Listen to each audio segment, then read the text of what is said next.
I'm often asked, when it comes to video, what's the best frame rate to shoot with? And also, do frame rates really matter? Well, actually, if all you're going to do is upload your video online, you could argue that frame rates don't matter at all.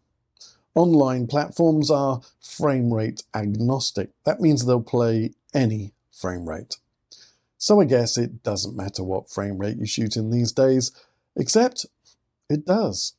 Hi, I'm Unreal Dean, standing in to talk about video frame rates because the real Dean is busy right now. Yes, there he is. Anyway, so why do we have frame rates? The first film frame rates were established by camera operators who hand cranked the camera so they varied between 10 and 14 frames a second.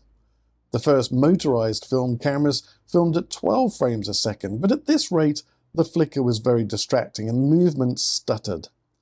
So over the following years, the frame rate steadily increased until it reached 24 frames per second, when finally the flicker seemingly became invisible and the motion smooth. When video arrived, it was easier to approximate this frame rate based on local electrical mains frequency, which in the UK was 50 Hz, and in the States it was 60 Hz. So the UK set a video frame rate of 25 frames per second, and the States 30 frames per second, and any content shot on film was simply speeded up to match the local frame rate when it was telecined. But these days, mixing 30 frames per second footage in a 25 frame per second edit timeline and vice versa can cause stuttering with pans and movement. But there's another issue which is often overlooked. If you film at 25 frames per second in a 30 frames per second region and vice versa, you can get an interference pattern on the picture from the mismatch between the flicker of the lighting and the frame rate of the camera. This will appear as faint rolling bars moving down the picture. So in summary, frame rates do matter. Shoot in a single frame rate of the region you're filming in.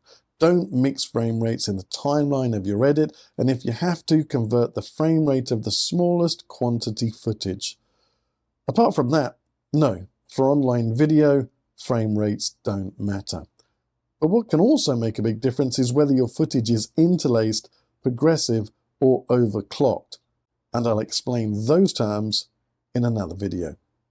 So subscribe to see other video and AI tips from me, well, him, or check out his full broadcast media and AI training masterclasses at www.deanarnett.com, or check out the pre-recorded training masterclasses at www.videoschool.deanarnett.com, or get in touch if you need face-to-face training or consultancy support, for which you'll get the real Dean Arnett.